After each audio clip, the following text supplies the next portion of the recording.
Olá, eu sou a doutora Janice Sepúlveda, endocrinologista, e hoje a gente vai falar sobre a nutrição funcional e o diabetes com a nutricionista Lúcia Helena.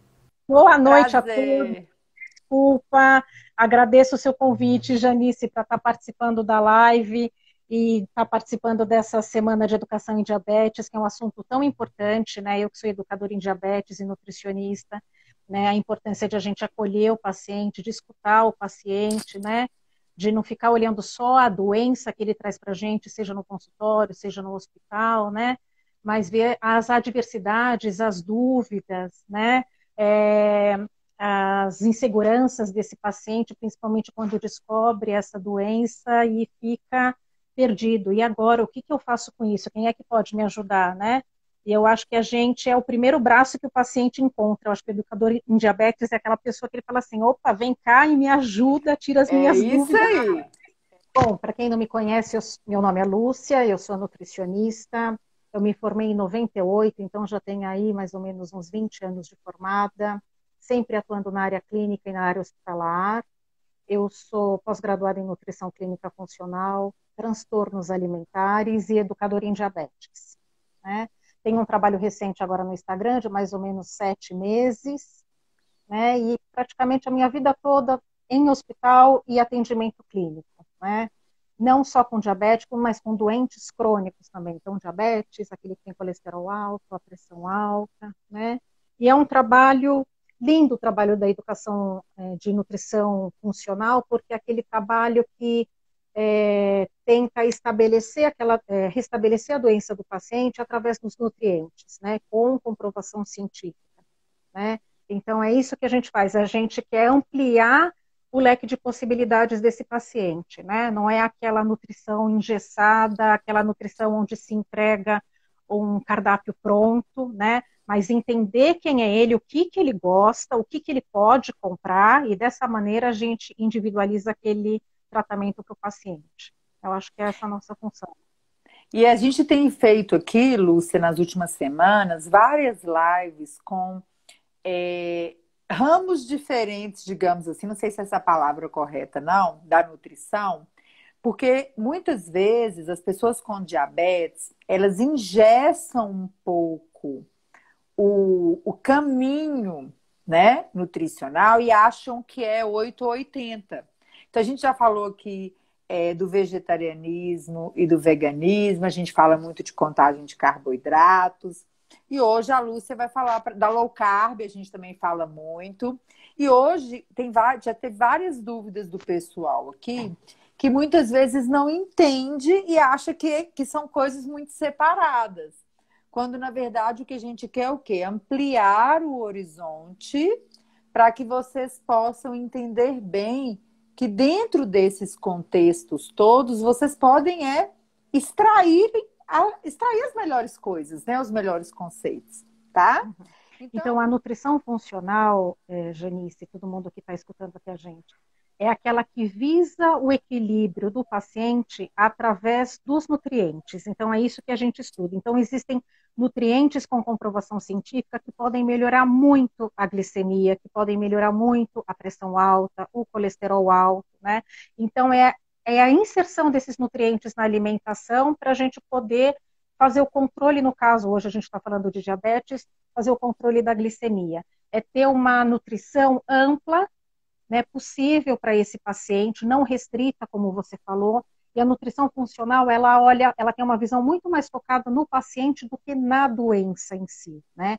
E a gente olha todos os aspectos do paciente. Então a gente olha o sono, a gente olha o estresse, a ansiedade, o equilíbrio hormonal desse paciente. Então, quem que é esse paciente que está vindo para mim? Como que é a relação dele dentro de casa? É um paciente estressado, não é? Ele se irrita facilmente, não se irrita? Ele desconta na comida? Ou é aquele paciente super disciplinado, que faz inclusive a contagem, chegando a ser até metódico, mas muitas vezes até não consegue fazer o controle da glicemia, porque a insônia dele atrapalha muito mais, ou o fato de ele não evacuar todos os dias atrapalha muito mais nesse controle, né? E que muitas vezes ele desconhece, né? Quantos pacientes que a gente atende fala, nossa, mas achei que você normal ir ao banheiro 2 vezes na semana. Não, não é. Peraí, a gente precisa ajustar isso para até a sua glicemia ficar mais controlada e você também ficar melhor com você mesmo, não ficar tão ansioso, tão estressado. Né? Uma pessoa que não evacua todos os dias, ela não é uma pessoa serena. Né? Tem alguma coisa ali incomodando aquela pessoa. E a gente precisa rearranjar aquilo para todas as outras coisas se encaixarem e começarem a funcionar. E muito interessante isso que você está falando, Lúcia, porque dentro do tratamento de várias doenças crônicas, né? Até não só diabetes, obesidade, mas a psiquiatria, a gente tem medicamentos que podem atrapalhar o seu dia a dia físico, alimentar, digestão, intestino, e que as pessoas às vezes acabam falando assim: ah, mas todo mundo fala que isso é normal começar a tomar esse medicamento e não evacuar todo dia ou ir ao banheiro 2, 3 vezes por semana. E você vê que a pessoa às vezes chega no consultório se sentindo mal, mais empachada, muito gás, às vezes um certo descôlica abdominal. E quando a pessoa procura o atendimento adequado, a gente vê que com pequenas mudanças no dia a dia, que às vezes é beber mais água, né? A pessoa Exatamente. consegue ficar muito melhor. E eu sempre falo com os pacientes, e às vezes o corpo humano é uma coisa abençoada, né? Como que as pessoas se acostumam com o que é ruim também, Uhum. né? Não tá funcionando, tá bom, vai acostumando aí. Só consegue ver a diferença na hora que melhora, né? Então, para o Exatamente. pessoal entender bem aqui, né, gente, é a questão da nutrição funcional. A Lúcia foi muito clara e é bom que as pessoas entendam na prática, porque o pessoal faz muita confusão hoje, né, Lúcia? Os tipos de nutrição comportamental. Eu vi que você falou aí muito do que as colegas da nutrição comportamental já falam também, né? Uhum. Que deveria, que assim, pelo menos no meu ver, é mais ou menos o que todo mundo da área de saúde deveria Deveria fazer, fazer. né? Não é uma atribuição, digamos assim, exclusiva nem da nutrição comportamental, nem da nutrição funcional. Mas na prática, assim, diária, o que que a gente mais vê, né? Pelo menos eu, como endócrino, o que que eu mais vejo? Os pacientes consultando com as equipes de nutrição e recebendo a orientação alimentar, o plano alimentar com os cálculos de macro, de micronutrientes, e para o controle do peso, para o colesterol, para o ácido úrico, para o diabetes, e aquilo ali varia para a contagem de carboidratos. Então, dá um exemplo para a gente de como na nutrição funcional esse atendimento, essa orientação, essa consulta fica um pouco diferente para o paciente. Bom, primeiro que a gente já faz uma anamnese de pelo menos 1h15. Hoje em dia, pelo menos, a gente tem essa possibilidade de escutar o paciente, né? Porque, por mais que a gente escute, sempre fica faltando também alguma coisa e aquela coisa que é a cereja do bolo, né? Às vezes ele esqueceu de falar que ele é alérgico, por exemplo, a peixe, né? Ou que ele é intolerante a um determinado alimento, e a gente fala, nossa, né? Como é que eu vou fazer o cardápio dessa pessoa agora? Mas a nutrição, ela vai conversar com esse paciente pensando assim, Janice, o que que você gosta de comer, primeiro? Uhum. Né? Dentro do que você gosta de comer, a gente vai ver a possibilidade daquilo estar presente no seu cardápio, a quantidade, o horário. Não é falar, não, você não pode comer isso porque aumenta a sua glicemia. Na verdade, tudo aumenta a glicemia, né? Se a gente pensar bem. Só que alguns alimentos aumentam mais, outros alimentos aumentam menos. Então, o que a gente precisa fazer é o ajuste de quantidade, de horário, é a combinação. Né? Então, por que não, de repente, não começar o café da manhã, ao invés de começar com carboidrato, a gente não começa com uma proteína, a gente não começa com iogurte, por exemplo, né, com uma fibra, um iogurte com uma semente, um iogurte batido com uma fruta, né, faz a diferença, de repente, de você começar com pão. Mas você quer começar com pão, o que que a gente pode colocar no meio desse pão? Pode ser uma sardinha, né? Pode ser um queijo derretido, se ele gostar, com orégano e tomate, né? A gente precisa aprender a usar as ervas e as especiarias que às vezes, por exemplo, a gente nem dá tanta importância e que faz muita diferença quando se tem uma consistência no consumo, né? Lógico que não é nenhuma erva e nenhum chá que sozinho vai fazer uma diferença na glicemia daquele paciente, mas quando passa a fazer parte do repertório alimentar daquele paciente, ele começa a perceber, nossa, aquilo faz diferença. Né? E Não, e esse assim, autocuidado também que ele precisa começar a ter, né? Eu acho que a gente precisa educar o paciente diabético para ele ser independente. Ele precisa entender a tabela, entender os cálculos, mas entender que é possível ele mesmo fazer as escolhas.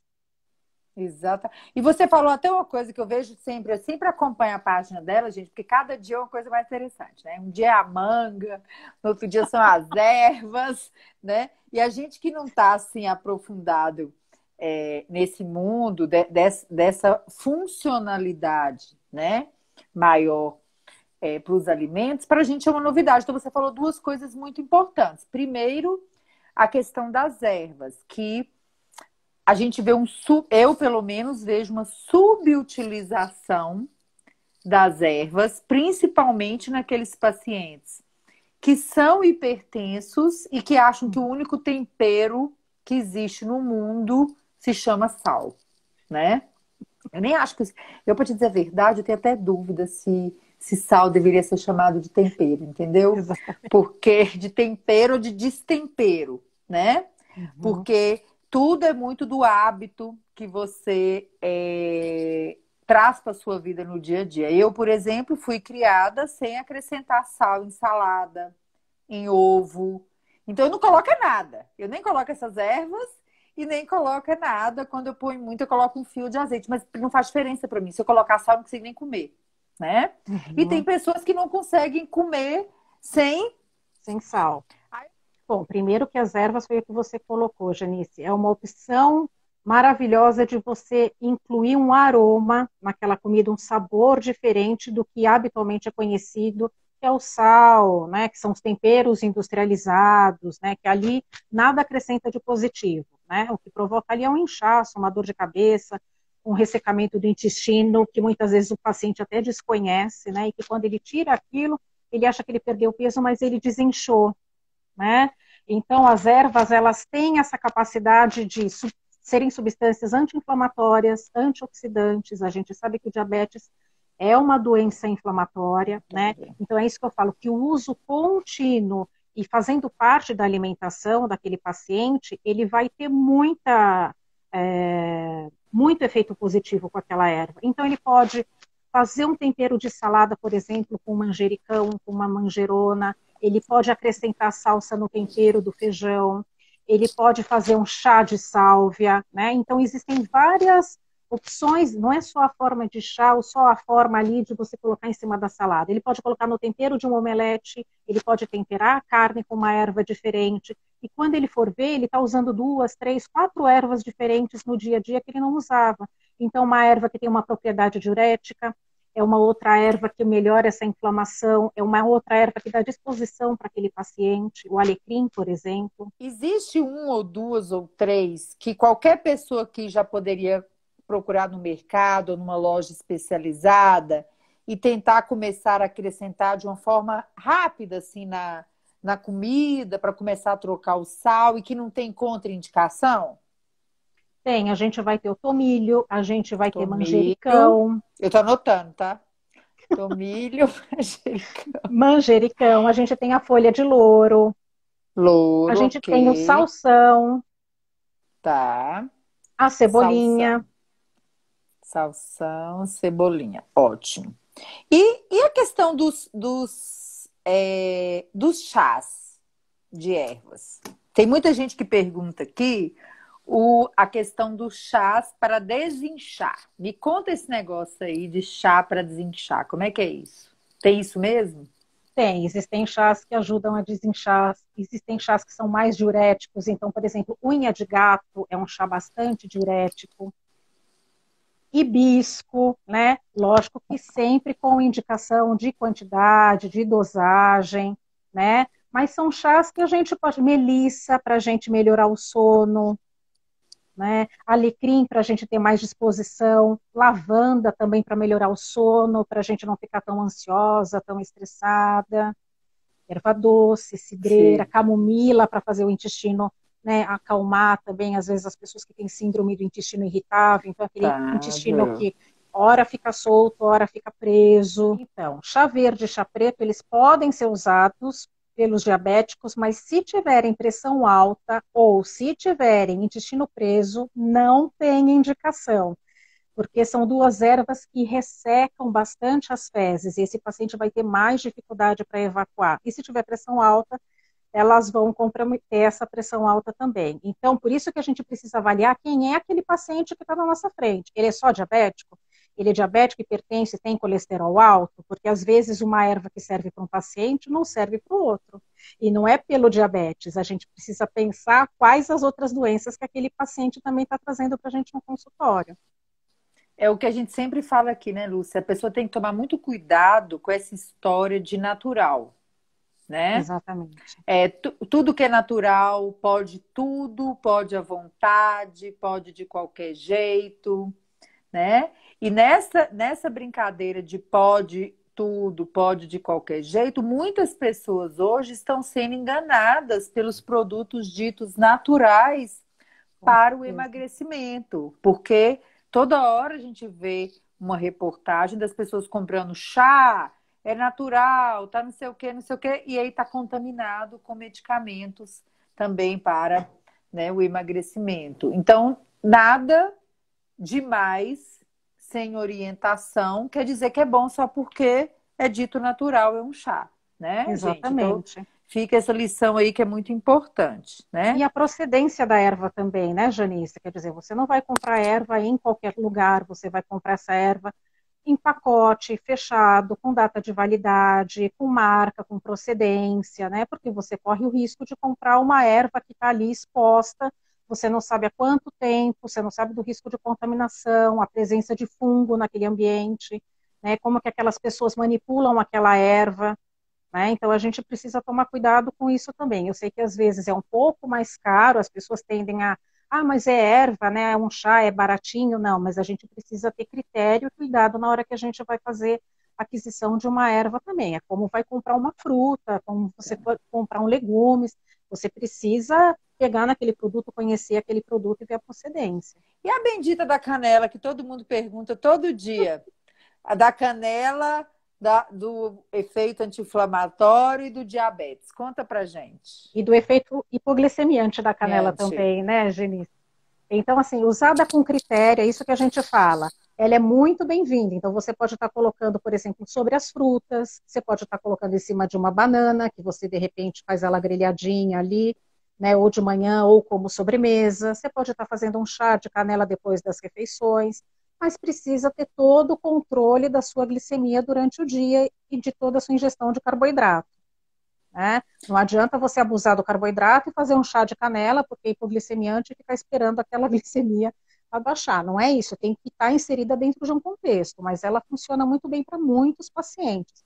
Lógico que tem paciente que tem uma resistência às vezes maior também, já a ação dessa insulina, tem uma obesidade maior, e aí ou a dosagem precisa ser maior ou você precisa entrar com uma associação de ervas também. Mas ela tem um efeito bastante positivo.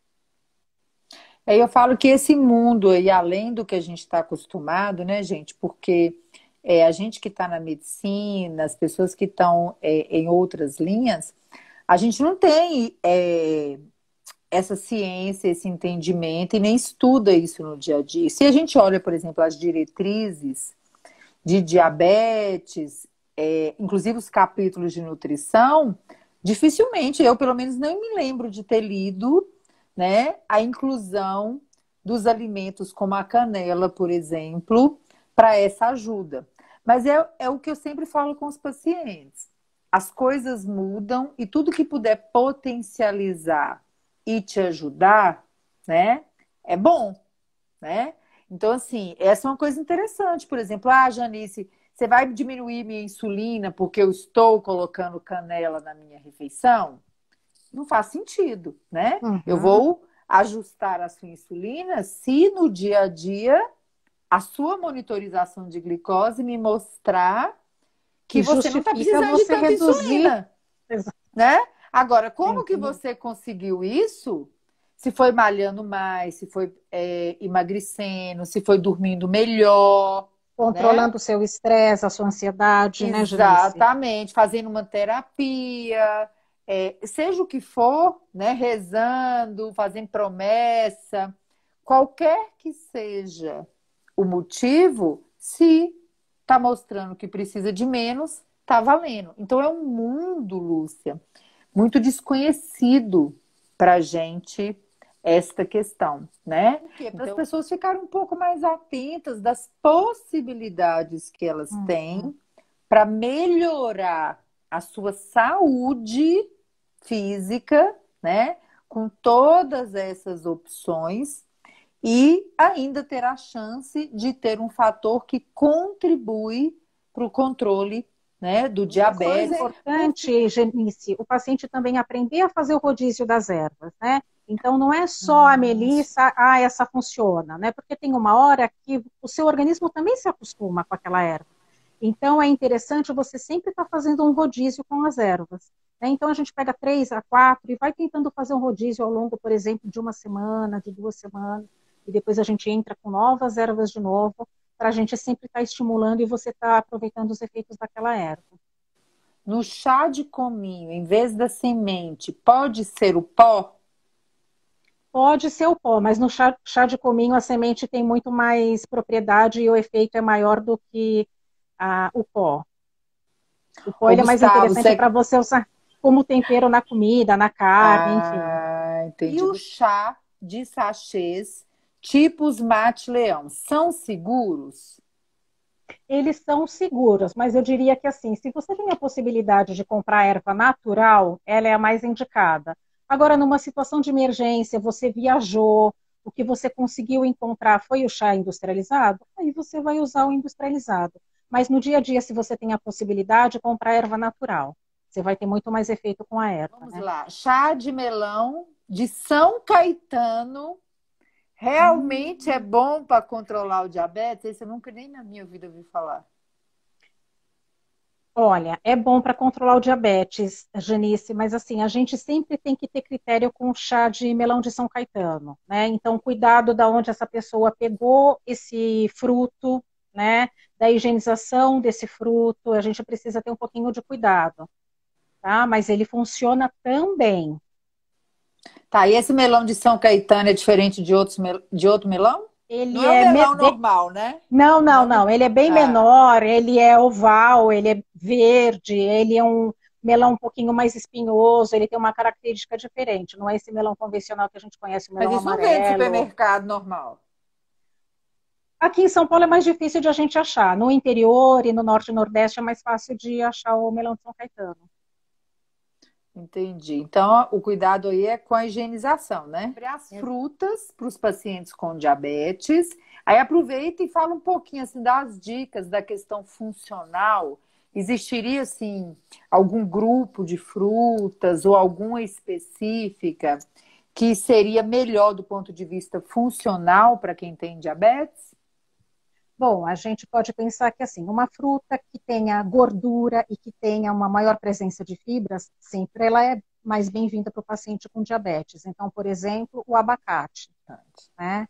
A gente pode pensar numa manga, que apesar da quantidade de açúcar, quando você acrescenta uma fibra, uma semente de chia, uma farinha de amaranto, uma farinha de linhaça, por exemplo, você vai fazer o melhor controle daquele índice glicêmico da fruta. Quando for consumir uma fruta, não consumir a fruta tão madura, né? Quanto mais madura a fruta, mais doce ela tem, mais açúcar ela tem, né?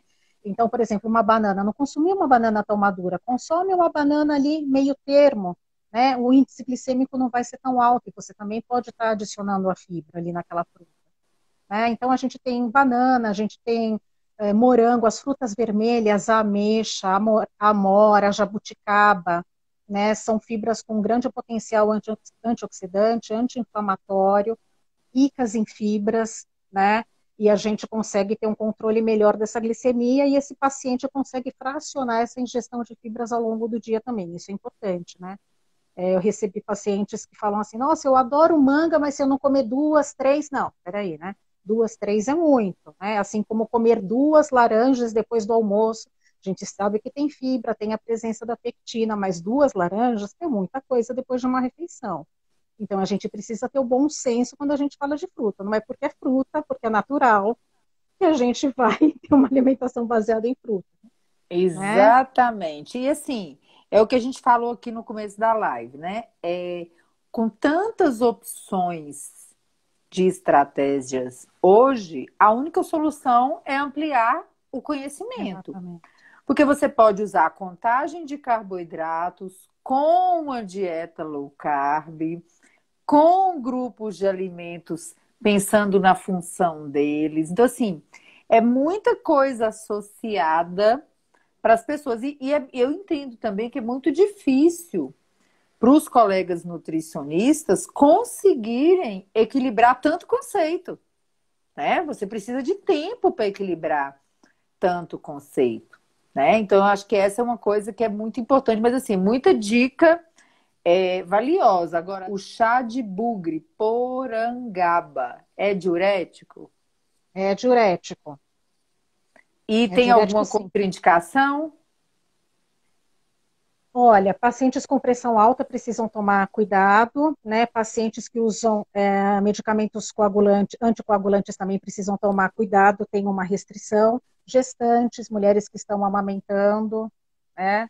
A gente sempre precisa tomar cuidado com esses chás que são ditos diuréticos também, com essas ervas, né? Elas têm o seu potencial diurético, mas calma aí, né? Às vezes a pessoa se empolga na hora de fazer esse chá, ela aumenta a quantidade da erva, ela toma mais do que o indicado, várias vezes ao dia, porque ela está confiante naquele potencial diurético, porque às vezes ela não quer fazer a outra parte que ela precisa fazer, né, Janice? Que é a atividade física, né, que é importantíssima, que funciona como uma Tudo é o insulina equilíbrio, né, natural. gente? Tudo é o Tudo é o equilíbrio, equilíbrio. né? As Tudo possibilidades é o são inúmeras, equilíbrio. mas com bom senso, né? Né? Tem uma pergunta aqui que era o seguinte: alimentos funcionais podem ajudar na depressão e ansiedade? Com certeza. Com certeza, né? A gente está falando aí do cacau, a gente está falando de um chocolate amargo 70%, né? A gente está falando das ervas também, da erva cidreira, da melissa, para a gente melhorar a qualidade do sono. A gente fala também dos óleos essenciais, que têm um potencial maravilhoso para a gente melhorar insônia, melhorar depressão e ansiedade, Qual né? que é o último que você falou? Os óleos essenciais, né? Ah, os O que são óleos os óleos? essenciais. Né, que é uma concentração, por exemplo, de uma flor, né, em grande concentração, que quando você sente o aroma, você, na verdade, ativa praticamente instantaneamente o sistema nervoso central e a pessoa já começa a ter o efeito esperado, ou relaxamento, ou, de repente, ter mais disposição, ou, por exemplo, laranja amarga, você consegue diminuir o apetite pelo doce, é um óleo essencial muito interessante de ser usado por pessoas que têm uma vontade exagerada de consumir doce. A gente tem inúmeras possibilidades hoje, né? A gente só tem que entender quem é o paciente, o que, que ele gosta de usar, porque cada paciente também gosta de uma determinada coisa. Tem gente que se identifica com a erva, tem gente que prefere ter o uso mais da alimentação convencional, né? Com as inúmeras possibilidades da alimentação, mas com a alimentação. Às vezes não crê muito nas ervas, né? Não tem uma desconfiança. Então, se ele já desconfia, muitas vezes aquilo não vai ter um efeito positivo para ele. Né? Eu acho que você E a também tem que constância acreditar também que naquilo. E a você falou, né? constância. Ó, a água de berinjela realmente ajuda a baixar a glicose? E a batata doce? Foram duas perguntas que o pessoal fez aqui. Água de berinjela, a gente não tem comprovação científica. Eu escuto no consultório que existem pacientes assim, olha, eu tomo e faz bem. Bom, não existe nenhuma contraindicação. Então, se você usa e você se sente bem e você acredita que através da água da berinjela você está tendo um melhor controle, porque tem uma questão de crença também, né, Janice? Se ele acredita que para ele aquilo funciona, a gente não precisa tirar. Se não está fazendo mal, mas ele precisa entender que não existem evidências científicas. Né? Aquilo Ô, está gente, mas funcionando para ele. eu entendo por que que a água de berinjela pode ajudar a baixar essa tal dessa glicose. Um belo dia eu tomei essa água de berinjela que estava lá na casa de um parente meu. Gente, Mas depois que eu tomei aquilo ali, eu fiquei umas 5 horas sem conseguir colocar nada na boca. Como é que você não emagrece se você tomar aquele trem o dia inteiro, gente? Como é que não Amargou. controla a glicose sem comer? Nossa, eu não gostei não. Tem gente que adora, né? Então deve ter alguma explicação associada, né? Óleo essencial pode ser ingerido, Rita Boaventura? Não, Rita, a gente pode cheirar o óleo essencial, colocar o óleo num aromatizador de ambiente, a gente pode colocar num creme, né, diluir ele num creme e passar na pele, mas diretamente consumir o óleo essencial a gente não deve. Se Ô, for gente, pelo óleo amor de Deus, essencial, hein? Senão daqui a realmente, pouco, né? daqui a pouco sai aí bebendo óleo essencial, pelo amor de Deus. Então faz sentido que se as pessoas que tiverem, às vezes, uma diarreia, uma intolerância alimentar, uma coisa que não é nada fenomenal, aquela história da avó da gente de tomar o chá de boldo, de carqueja, faz todo sentido mesmo, então. Todo sentido, exatamente. Açúcar mascavo é indicado para substituir o açúcar branco? O ideal é a gente reeducar o paladar, né? Usar o mínimo de açúcar possível, né? Lógico que o açúcar ou mascavo ou o demerara, eles sofreram menos processo de refinamento do que o açúcar branco, né? Então a gente vê aí uma pequena vantagem, mas dizer que ele é melhor, né, a ponto de você falar assim, eu uso um açúcar mascavo ou açúcar demerara, não. Então o ideal é coloque o mínimo possível de açúcar durante o preparo da sua comida, enfim, dos seus doces, tudo que você conseguir deixar ao natural é melhor. A gente precisa reeducar o paladar, a gente está muito acostumado com os alimentos doces, né? E muito doce, né? Demais. Então é aquela coisa de colocar um leite com achocolatado e uma colher de sopa de açúcar, né? Não tem essa necessidade. Então, se essa pessoa ainda tem dificuldade, vai reduzindo aos poucos até você tirar, porque você vai perceber que aquilo não faz falta, né? Ai, Que não você faz está mesmo. acostumada com esse excesso de açúcar. E esse excesso de açúcar te faz mal, né? Te deixa mais Exatamente. irritada, mais nervosa, né? Mais intolerante, né? Mas sedento de carboidrato, né? É um Com vício. certeza. Quanto É um mais, quanto vício. mais você come, mais você quer. Principalmente o doce. A Adriana perguntou aqui: como que a gente sabe a quantidade correta de erva para fazer o chá? Compra em casa de produtos naturais, mas não vem na indicação. É pelo peso da pessoa? Não, normalmente para uma xícara de 250 ml a 300, a gente vai usar de 1 a 2 colheres de sopa, dependendo da erva, não mais do que isso. Então, 250 a 300 ml, 1 a 2 colheres de sopa. Independente Exatamente. de quem vai tomar, de qualquer idade, né? O chá A gente normal. sempre considera o chá acima de 12 anos. Tá? Que eu estou falando já para. Eu não estou trabalhando aqui com. Falando para o público infantil, mas acima de 12 anos a gente recomenda Essa essa dosagem de chá. quantidade. Tá. Para A 30 Eliana dias, perguntou aqui também. num primeiro momento é uma dieta um pouco restrita, porque imagina que o paciente tem esse hábito alimentar, então ele vai ter que conhecer outras coisas, né, que são as folhas verdes escuras, né, as frutas, por exemplo, como abacate, que às vezes não é do hábito dele, ele já gosta das frutas bem mais doces, como melancia, como uva, né, então a gente vai precisar readequar esse cardápio para ele ter uma diminuição dessa candidíase e tratar esse intestino, que a cândida está crescendo ali. E tem a questão também do diabetes, que a maioria das pessoas no Brasil hoje não estão na meta de controle, né? E o descontrole do próprio diabetes, a questão também da eliminação, né? O mecanismo normal de eliminação de glicose pela urina é um substrato, né? Para a cândida, além de tudo. Então, todo esse contexto de alimentar melhor, tratar, usar esse perfil de alimento ajuda a controlar a glicose também, né? Com Qual certeza. iogurte seria melhor? Como é, o que não é? O melhor iogurte é aquele que tem a menor lista de ingredientes. Né? Então, quanto maior a lista de ingredientes de um iogurte, mais substância química ele tem, mais corante, espessante. Né? Então, essas substâncias a gente precisa evitar, porque elas podem provocar alergia em determinados pacientes, sensibilidade, né? Disparar uma dor de cabeça que às vezes ele desconhece, ele nunca vai achar também que é o iogurte, porque é dito um produto natural, né? Mas a gente tem vários iogurtes que têm uma lista de ingredientes imensas e a gente precisa evitar esse tipo de iogurte. Tá? Inclusive de marcas bastante renomadas no mercado, Mas quanto mais simples o iogurte, aquele iogurte natural, que não necessariamente precisa ser o desnatado, porque é uma gordura também bem-vinda dentro de um cardápio equilibrado, né? Para aquele paciente, mas quanto mais natural o iogurte, melhor. Aí você acrescenta fruta, se você quiser, você acrescenta sementes.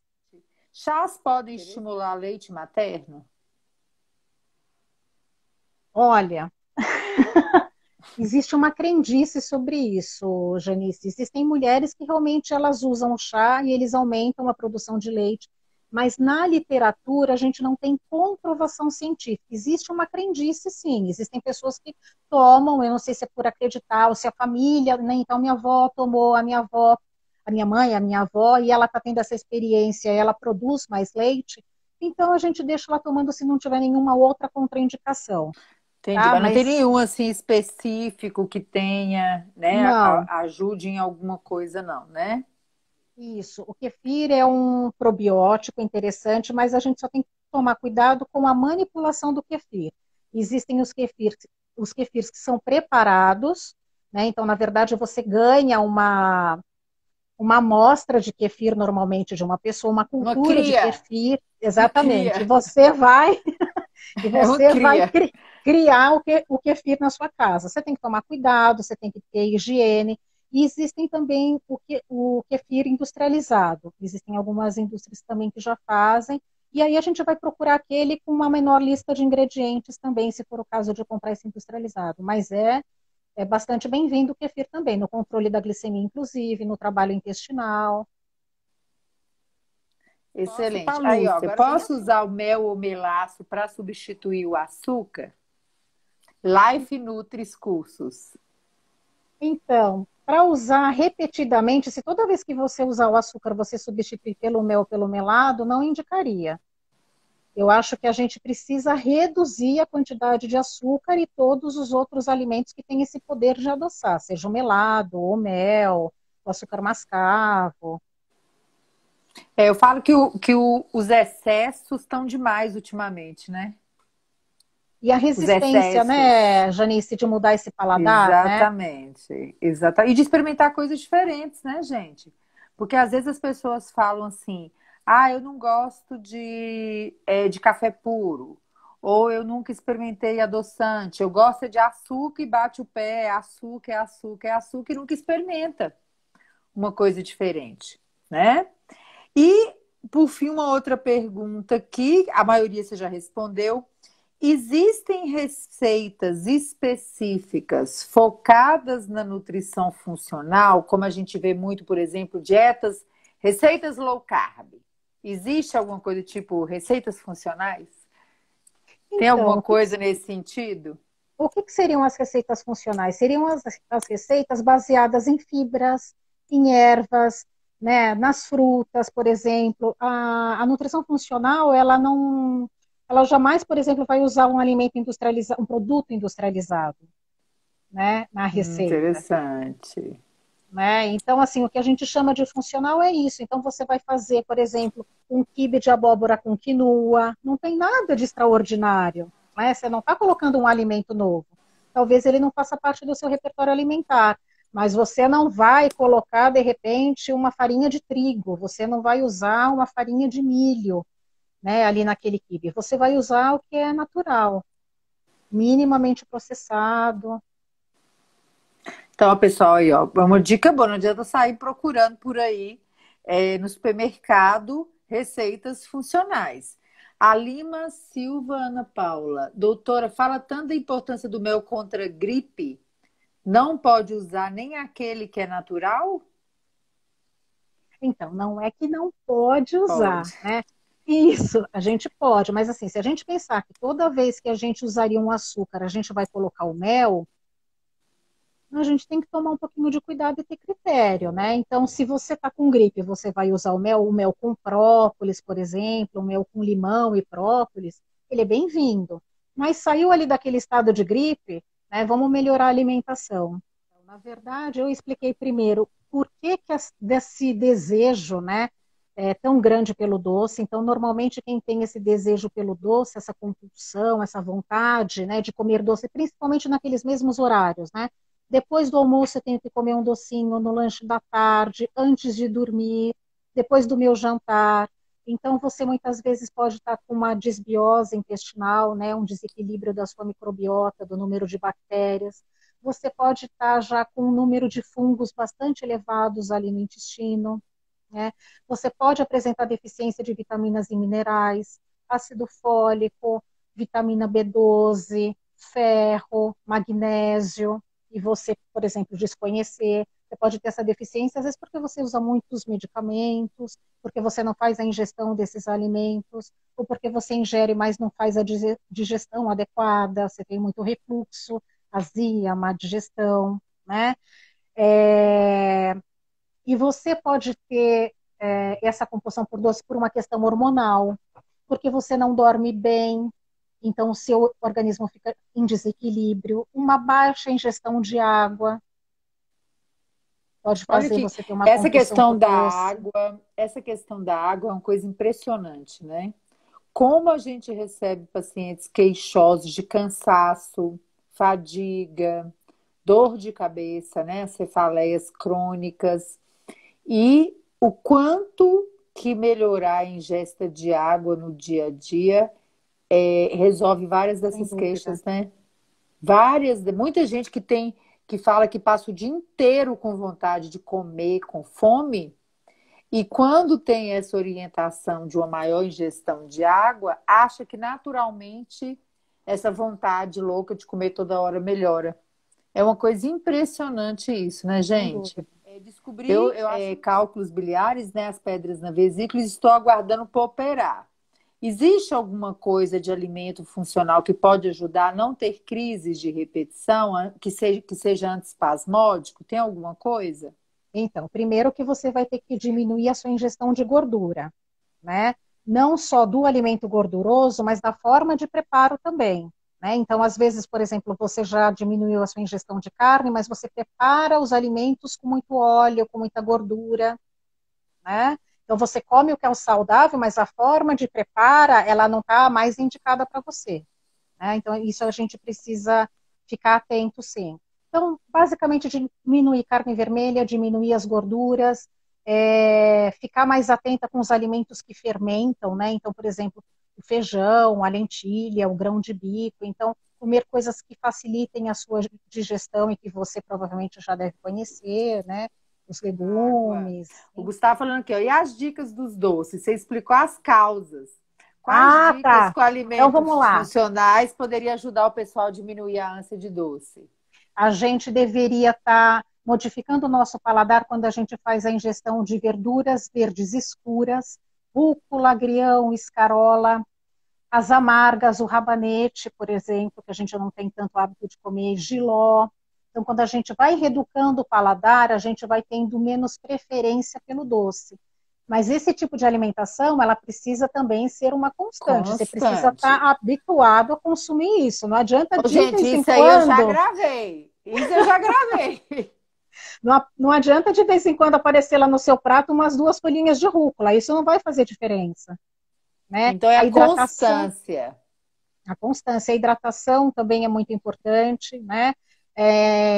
Não está buscando tantos alimentos industrializados, dá preferência para os alimentos in natura, né? O consumo de alimentos industrializados ele está muito grande também, né, Janice? Então isso também faz a gente estar consumindo muito doce, o apetite pelo doce, né? Então sopa em pó, a sopa em pacotinhos, bolachas recheadas, né? Não é só o doce em si, porque às vezes as pessoas acham que é só aquilo que a gente enxerga o açúcar, mas não é, né? Os bolos recheados, né? Então a gente tem que evitar o consumo disso de forma exagerada e dá preferência pelos outros alimentos. Cacau, os alimentos mais amargos, as frutas vermelhas, né? Elas vão realmente estimulando o paladar e fazendo essa reeducação.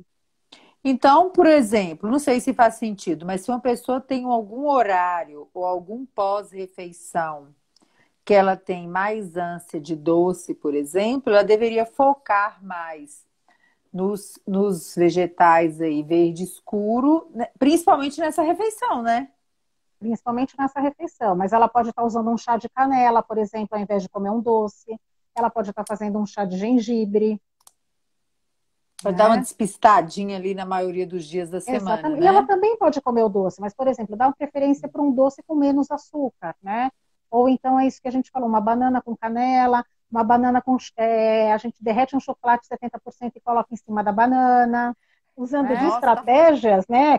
De repente, em cima de uma fruta, então você pega uma manga, coloca um chocolate amargo ali derretido em cima dessa manga, né? Quer dizer, já faz uma diferença. Você não vai comer aquela coisa tão doce, ou então uma manga com leite condensado, né, com creme de leite, né, ela não precisa vir acompanhada disso, né? A gente aos poucos vai se reeducando e vai comendo do mesmo jeito e vai sentindo os benefícios de uma boa alimentação e vai tendo também as nossas doenças sob controle.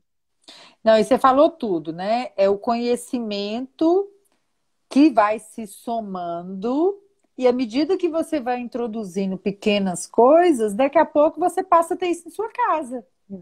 Exatamente. Ter o costume de ter chás, aprender a utilizar melhor, discutir com a equipe de nutrição, os outros temperos, começar a tirar um pouco o sal, substituir por ervas. Daqui a pouco você tem chance de estar até comendo, por exemplo, um ovo, uma salada sem acrescentar sal, não é? É Sem acrescentar tempero pronto, né, Janice? Aqueles temperos Exata, prontos famosos de pacotinho, né? Que a pessoa não come a exato. salada se não for com aquilo. Não, ela come sem a salada. Aquilo é um hábito e a gente precisa mudar esse hábito. Todo hábito ele pode Sem ser contar os mudado. molhos, né? Tem gente que fala que come um prato de salada, mas compra aqueles molhos prontos e Não né? tem a medida, né? Livre demanda, né? Exatamente. Não é molho, não é salada com molho, é molho com Molho com alguma salada. salada. Tá bom, Lúcia? Muito obrigada. Muito obrigada, Gratidão. Janice. Tá bom. Beijo, querida. Beijo. Tchau, boa Tchauzinha. noite, gente. Tchau. Tchau.